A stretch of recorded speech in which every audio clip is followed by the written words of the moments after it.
Some places are more than stone and steel. They are ideas. They are symbols of finality. Alcatraz was such a place. It sat in the middle of San Francisco Bay, a grim fortress against a backdrop of city lights. They called it the Rock. For years, it was America's most feared federal prison. It was designed to hold the men no other prison could handle, the unbreakables, the escape artists. Here, the government believed they had created a place from which no one could ever return. It was a one-way ticket to a cold, isolated existence, a final chapter in a life of crime. The island's power was not just in its thick walls or its stern-faced guards. Its true strength was nature itself. The water surrounding Alcatraz is a formidable jailer. The currents are treacherous, pulling relentlessly out toward the vast Pacific. The water is numbingly cold, capable of inducing hypothermia in a matter of minutes. For any potential escapee, the swim was considered a death sentence. It was a perfect trap, a cage made of man-made elements and natural elements. Over its 29 years as a federal penitentiary, Alcatraz held some of the most infamous criminals in American history. Yet despite its reputation, the human spirit always seeks a way out. Who were these men who dared to defy the Rock? They were not the most famous inmates, nor the most violent. They were clever, they were patient, and they were desperate. The mastermind was Frank Lee Morris. Morris was an orphan who had spent much of his life in and out of institutions. He was quiet, reserved, but possessed a superior intelligence. Prison records listed his IQ at 133, placing him in the top 2%. His key accomplices were two brothers, John and Clarence Anglin. The Anglins grew up in a large, poor family in Florida. They were seasonal farm workers who turned to robbing banks, usually with a toy gun to get by. They were inseparable in life and crime. A fourth man, Alan West, was also crucial. He was assigned to a cell adjacent to the others and became integral to planning. He helped gather materials and did meticulous work. The four men formed a secret society inside the prison, united by one goal: freedom. Morris provided strategic oversight and vision. The Anglin brothers provided mechanical skill and tireless labor. They were serving long sentences with little hope of legal release. For them, the risk of escaping was worth it. They had nothing to lose but their lives and everything to gain. The plan was a masterpiece of patience and deception. It was born in the quiet moments, in the stolen glances, whispered conversations between cells. The men discovered a weakness in the prison's structure. The concrete around the ventilation grills was old, damaged by the salt air. It could be chipped away. This was their point of entry, their secret door out of their 6-by-9-foot cages. For over a year they worked. They used crude, improvised tools. A spoon sharpened on the concrete floor. A drill made from the motor of a broken vacuum cleaner. Their work had to be done in secret, under the constant threat of discovery. The most crucial time was the prison's daily music hour. Inmates played accordions, guitars, the noise masked scraping and chipping sounds coming from their cells. Night after night they widened the holes around the vents. To hide progress from patrols, they crafted clever covers. They made fake ventilation grills out of cardboard and paint, fooling anyone who gave them just a passing glance. To fool them, the escapees sculpted dummy heads. These were masterpieces of prison art. Using a mixture of soap, toilet paper, concrete dust, they molded realistic faces. They even used real human hair collected from the prison barbershop to make them look more convincing. When placed on their pillows in the dim light, the heads looked just like men sleeping peacefully. The final piece of their puzzle was the most ambitious. They had to cross the bay. They constructed a raft and life vests from more than 50 stolen raincoats. These were carefully stitched and glued together in a secret workshop. The workshop was located in an unused utility corridor behind their cells, the very corridor they accessed through the ventilation holes. They fashioned small wooden paddles to help them navigate the treacherous currents. Their plan was complete, from the first chip of concrete to the final stitch of the raft. The night of June 11, 1962, was thick with fog.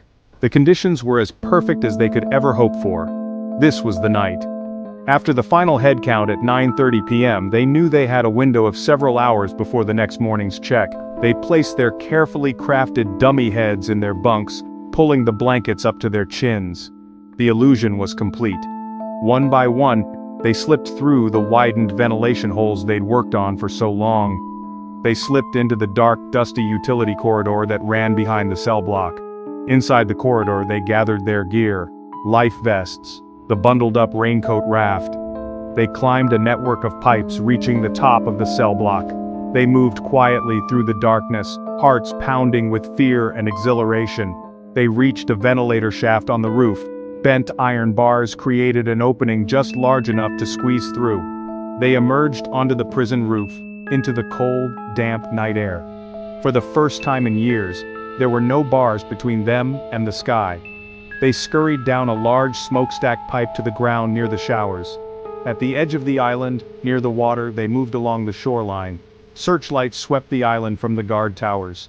They carried their bulky, inflatable raft, the key to the final journey. They reached a secluded northeast shore and began to inflate the raft. One of them used a concertina modified as a bellows to inflate the raft.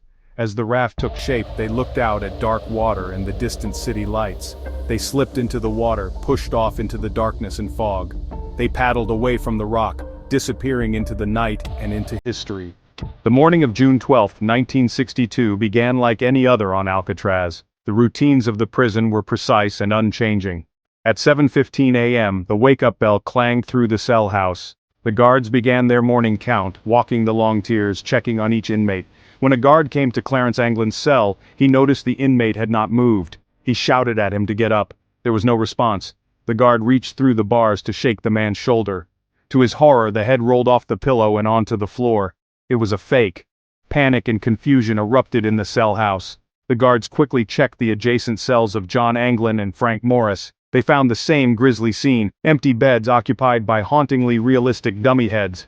The alarm was sounded immediately. A frantic search of the prison began. Guards swarmed the cell block, discovering the cleverly disguised holes in the back of the cells. They followed the escapees' path up through the utility corridor, onto the roof, and down to the shoreline. But the men were gone. They had vanished completely. The prison was placed on immediate lockdown. The warden, Olin G. Blackwell, was notified and he initiated a massive search operation. He contacted the Coast Guard, local police departments, and the military. Boats began scouring the bay.